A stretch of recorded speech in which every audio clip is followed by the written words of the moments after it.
What's up, YouTube? Blaze here, and I'm back with another reaction video.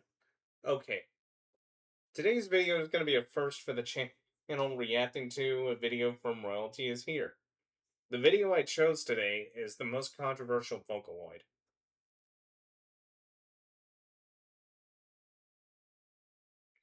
Wait. As for where this is going to go, I don't know. But it might be fun to watch. Anyways, if you guys are ready, I know I am. Let's go!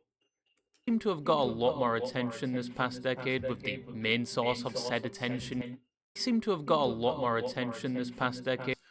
So Vocaloids, they seem to have got a lot more attention this past decade, with the main source of said attention mainly coming from the most popular Vocaloid. Yes, believe it or not, there are other Vocaloids, like a lot, and there used to be more, but some of them have actually become lost media due to the fact they aren't supported anymore, so they've kind of been left to die or experience something similar to the singular Hexbug fan that still exists, where they are basically the only one keeping the memory of said product alive even after it's been forgotten and even renamed. But as I was saying, people mostly associate. Yeah, and I think the whole thing with when it comes to Vocaloids, it almost feels like it's in a similar. Well, I know it's in a similar space to Vtubers because Vocaloids technically count as idols, but I think when it comes to the whole thing with Vocaloids, there's about as many as retired as there are as many Vtubers that have graduated. Associate the name Vocaloid with a singular blue-haired, leek-wielding cultural icon, recently divorced clanker, Katsane Miku, or as she's most commonly known, the Fortnite character that rode on the back of Godzilla to fight a giant squid man with the support of the Avengers, Squid Game characters, Invincible cast, and the Mutant Ninja Turtles. Honestly, at this point, I would not blame you if you're starting to suspect you're having a schizophrenic episode, experiencing a delusion where there is a timeline where this does actually exist, but here we... Yeah, considering Fortnite in itself has practically gone on through an identity crisis thanks to the greed of Epic Games and constantly needing to get new licenses for new skins just so they can keep people hooked.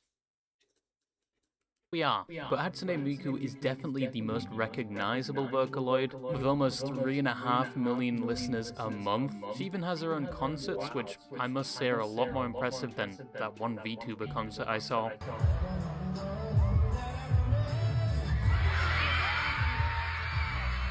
She's had a successful legacy in media and the internet in general since her conception in 2007, and some of you that have probably started developing crow's feet may even remember when every Nightcore song back in the day would always have a picture of Miku present for some reason. And I'll say it again, if you remember this image and the song that goes along with it, you are in fact considered old now, and it's time to get that 30-year mortgage with outrageous interest rates that you'll never pay off, buddy. And you might not know this, but especially if you are old, you may have already listened to Miku and her voice before without knowing. Because if you've ever seen the very old meme Nyanka, Miku was behind the original version of the song used.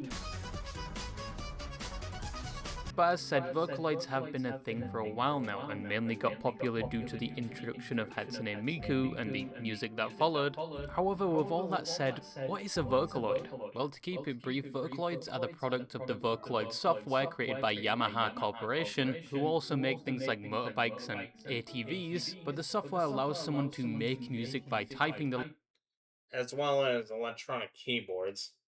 Lyrics of a song and using voice banks, which are samples of human vocals, that can be manipulated in a way to provide a voice to said lyrics. That's why most of the time Vocaloids and their music sound sort of robotic. In fact, the voice of Hatsune Miku was sampled from Saki Fujita. Despite owning and making the software, Yamaha does not own the rights to Miku. She's actually owned by Krypton Future Media, and what makes a Vocaloid an official Vocaloid is that one, it must be created in the Vocaloid official software, although even though the company that owns Miku are no longer using it and have gone on to make their own software, Miku is still considered a Vocaloid primarily due to the license provided by Yamaha Corporation, which is another thing required so you can actually label your product as a Vocaloid, and is a lot of work and money, which is why only professional companies like Krypton Future Media own a majority of the Vocaloids we see today, with only a select few other companies having their own Vocaloids like Shanghai Henan IT. And you also have to worry about things like designing and potentially creating your own professional voice banks, which a normal person may not have the resources for. But even if you went through that entire process and didn't get the license, your product still wouldn't be considered a Vocaloid, but a Utiloid, which if you say a few times in succession, it sounds like a slur for Vocaloids. So Utiloids are basically the poor person's version of a Vocaloid. If you don't want to fork out an extortionate amount of money for a license. Yeah, no. Screw that. I actually looked at the price myself because I was interested in getting involved in these projects. I am so glad that I didn't. Whoops.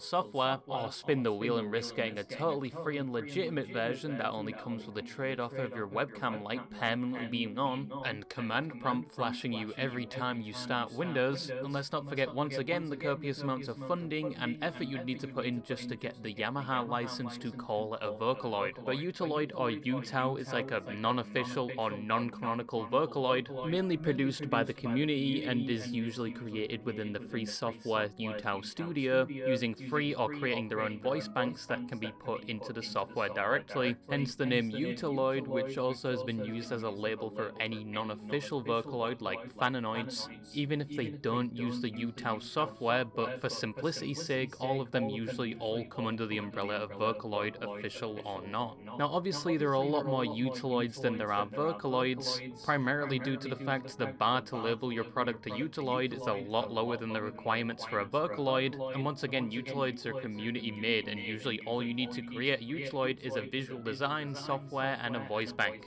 But Utiloids have existed around about just as long as Vocaloids, and some are even on the same level or just as popular as their official counterparts, with key examples being Defoco, made in 2008, Momo Momon, also made in 2008, Renri Yamin, released initially in 2014, there's also Neru, released in 2007, but they are considered a derivative, not an official Vocaloid or Utiloid, because she doesn't have her own voice bank and she was heavily based off Miku, with her nickname actually being Yellow Miku. And probably the most popular, and who this video is about, is Katsane Teto, or just Teto as she's usually known, who in the community is mostly respected and regarded as an official Vocaloid despite officially not being one. And currently she has a fanbase that almost rivals Hatsune Miku herself. And even more recently, Teto has become increasingly popular due to her involvement in multiple memes and posts. Man, I'm gonna break my monitor, I swear! Especially those that could be seen as controversial, to say the least, that I've been seeing on my Instagram reels. Do you think it was very fucking cool? Yes, I do.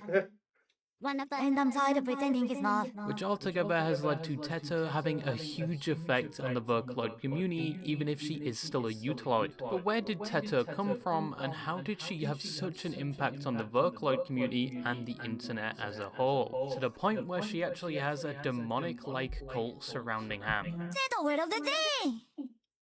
Job! Why do you still not have a job? Go outside and get a job!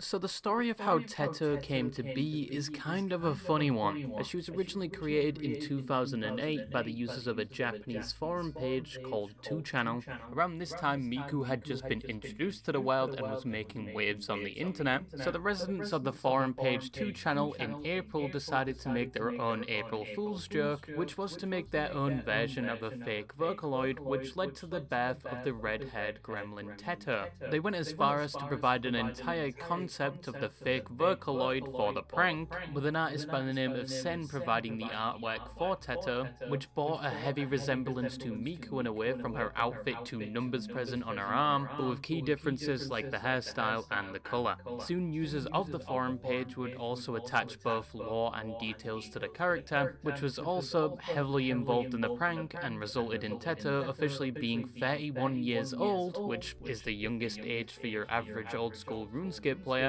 She was also nor female nor male, she was instead a chimera. And yes, I did start that sentence by saying she, because most just refer to her as female because of her character design, but also, unlike Miku, instead of being obsessed with leeks, she was obsessed with bread, mostly baguettes.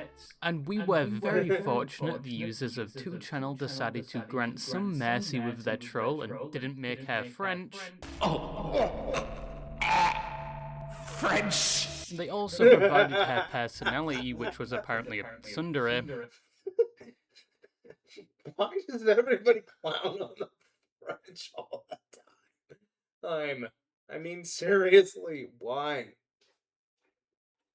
And that she dislikes people that think her pigtails are drills, and to tie the ribbon on their April Fool's joke, they made a whole website dedicated to the bit that appeared like an official page announcing the debut of this new vocaloid Teto. The online prank did succeed. A lot of people thought there was actually going to be another vocaloid, and some even became highly interested in this character even after they found out it was a joke.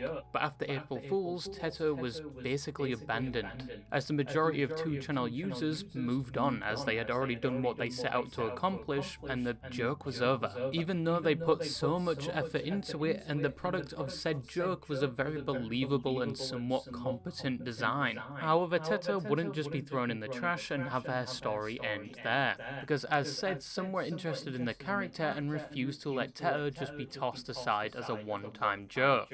13 days after April Fool's, Teto would get her first voice bank made by a fan for the Utah software, and the voice behind it was Mayo Oyamano, who frequented the 2channel forum and at the time was only 15 years old when she decided to volunteer as the voice of Teto. And with the voice bank created and provided to the community, Teto had now evolved from a joke to an official Utaloid, and soon after the first song would be made with her voice bank called Fake Diva, which used both Teto's and Miku's voice bank to make the song. And this song saw a decent amount of attention, with each re-upload at least getting over 100,000 views. And within 6 months of her release, there were hundreds of uploaded videos.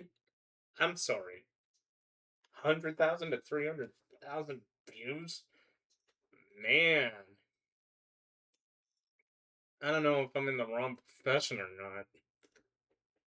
Made about her on the site Nico Nico, which is a Japanese video sharing website like YouTube, and people began using her voice bank to create their own music or create covers of existing songs with it. In fact, Teto received so much attention that eventually a fan-founded management group called Twin Drill was made specifically to manage the intellectual property that is Teto. And within said group, it included the 2channel users that provided the voice and art for her April release. She would then in 2009 receive an update to her voice bank, upgrading the quality of her voice where it previously sounded like this,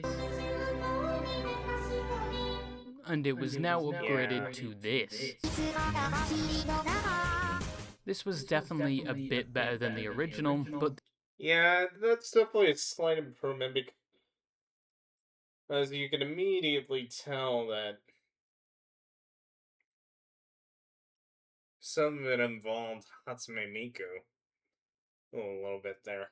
this upgrade may have indirectly helped spread Teto throughout the Western world, as Teto was only really being noticed in Japan up to this point, and she hadn't really been introduced to any other country. But with a now updated voice bank that sounded better, a lot more people began to use her, leading to the creation of one of her more viral songs, Teto Territory. The song was basically about who Teto was, her likes, dislikes, and her ultimate goal to become a Vocaloid and how she's going to overthrow the monopoly on Vocaloids. Along with the upbeat animation, particularly Teto dancing, it quickly garnered a lot of attention, mostly outside of Japan. It even became somewhat of a meme back then, with people making their own version of her dance. Now at this point more people knew about Teto, but it didn't stop there, as another fan would make the song Fukureta in 2010, which also got a lot of attention, and for some reason also became Almost 19 million views? It's probably a lot more now, but still.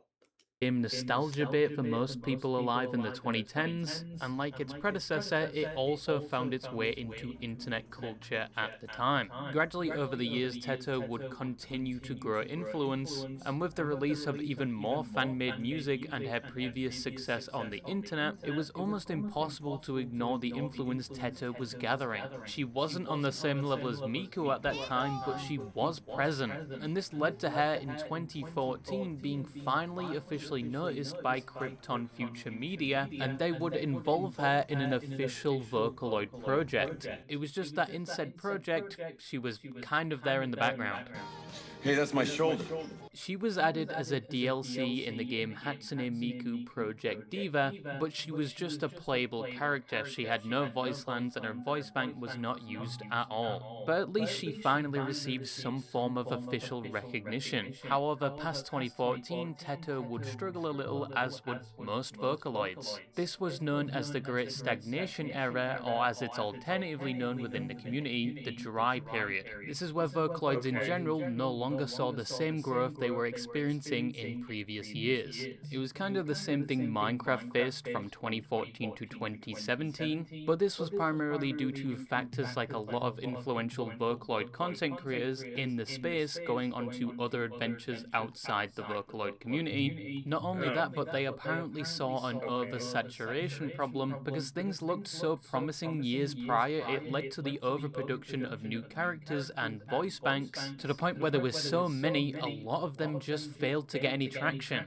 In general, it looked like Vocaloids had become a dated trend and the hype for them was over, and it would just slowly fade into obscurity. A good indication of this was with the release of a Miku song called Sand Planet, which some interpreted as a reference to the decline of Vocaloids. Teto around this time was still around. She had a few popular song releases and even apparently a feature in a production, and was once again involved in another DLC pack in 2016, but she saw the same struggle other Vocaloids were seeing at that time. But despite the Vocaloid community going through a difficult time, she was officially featured in the Hatsune Miku Symphony concert in 2018 and 2019, which also celebrated the 10-year anniversary of Teto, and she was one of the only non-Vocaloid characters present, but still Vocaloids had seemingly hit their peak and it was only downhill from there, and it started to look like this was just a temporary trend where they would just be discarded and forgotten by the end of it. Well, it may have been like that if the second golden age of Vocaloids didn't come about, as in late 2019 to early 2020, perhaps due to the release of things like multiple Vocaloid-themed games and the rise of short-form content platforms like TikTok. Well, and not to mention the whole thing with the pandemic, I'm pretty sure that had played it too, because of how Vtubers exploded in popularity around 2020. So I imagine Vocaloids and Utiloids were they're riding that wave too. The community began to pick up again and create more Vocaloid content, with specific creators like Pino, Deco, Giga, and Moreto being popular examples. This introduced more people to both Miku and Vocaloids once again, and content started rolling out. But Teto wouldn't share that spotlight till a bit later on, as her voice bank at this point was very old. It did receive some upgrades here and there, but overall it was quite dated compared to other voice banks and Vocaloids.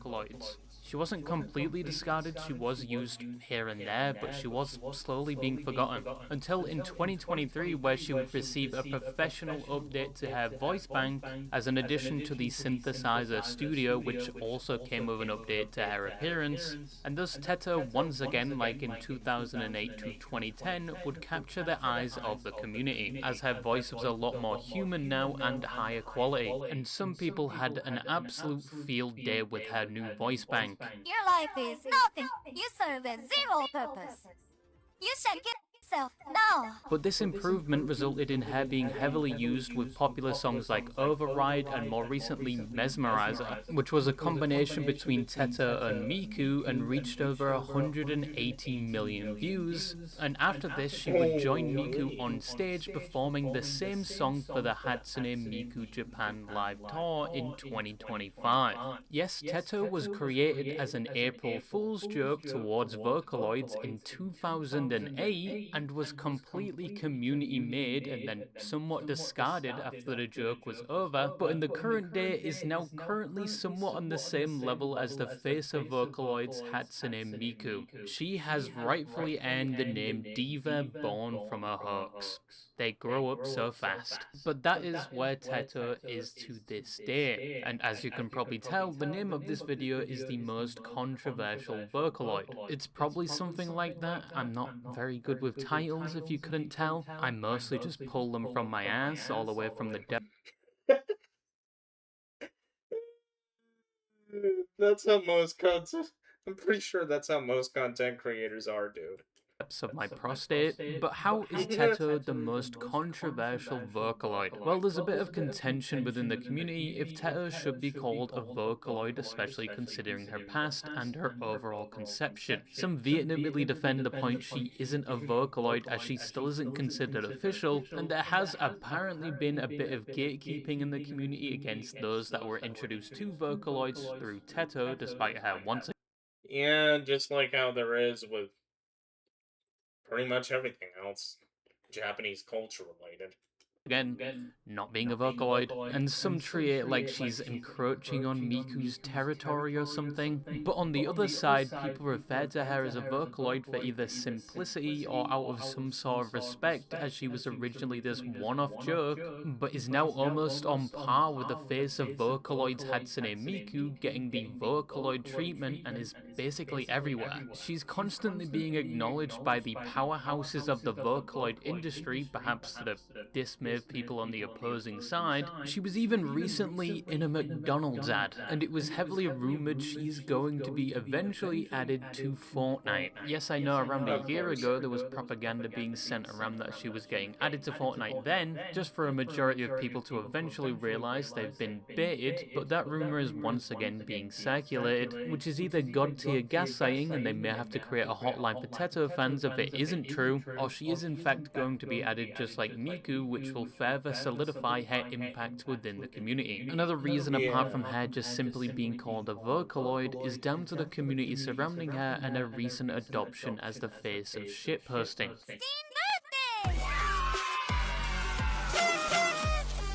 Now there's a few communities you don't fuck with, one of them being the Uma Musume community, because if you say anything even remotely negative about one of their horse girls, they will flail you a lot. Yeah, kind of like how Ida became hated by the whole country of Japan. And yeah, I could definitely see that. On top of an open fire. Believe me, Peter learned the hard way, and another community is Teto fans, as they are usually described as very deranged or gremlins. From the contraptions they've made to the sheer amount of meme posts that some think have crowded the Vocaloid community to the point where you cannot escape them, I mean, how do you think I found out about Teto? It got to the point where it apparently overflowed out of the Vocaloid circle into my Instagram Reels feed, but it has led to a bit of so-called Teto fatigue because she is all over the Vocaloid community, and some are starting to feel like she's overused. And let's not forget about the war crimes being committed with Teto on Instagram Reels, because it's Instagram Reels.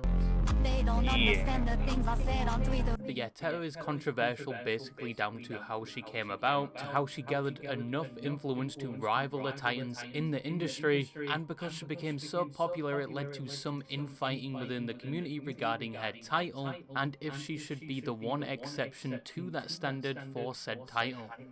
And she's also viewed as controversial due to her Gremlin fans flooding the community with endless shit posts, to the point where the average Vocaloid fan will probably see a plethora of derogatory Teto memes on a daily basis. Teto word of the day. Horse racing. Now I will say I am basically a tourist, yes, string me up on the cross and call me a degenerate. I will admit Of course, he would make a joke like, degenerates like you belong on a cross. Oh boy.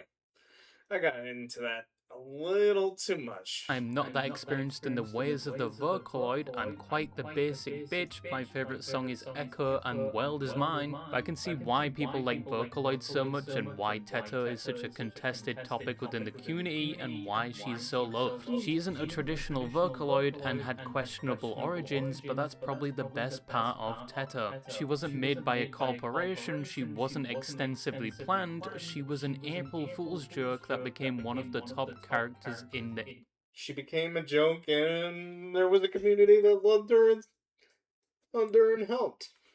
So yeah.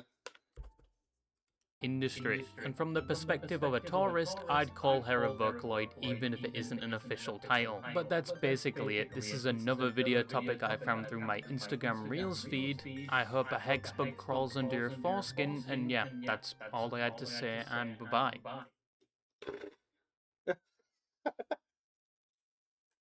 Wow. Okay. Anyway. Well, that does it for this video. What'd you guys think?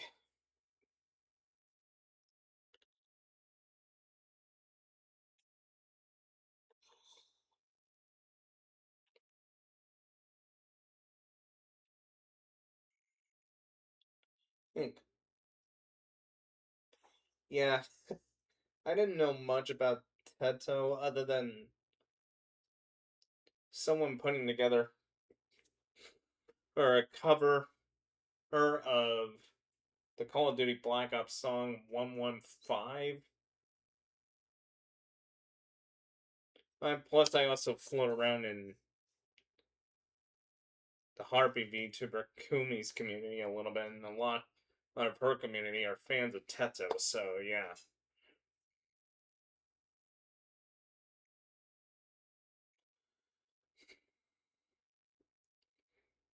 Yeah, so that's how much I know.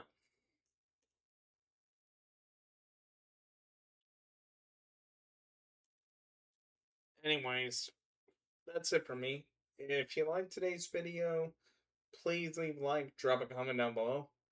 Also, please feel free to hit the subscribe button and hit the bell icon to get notified on when I post new videos or when I go live.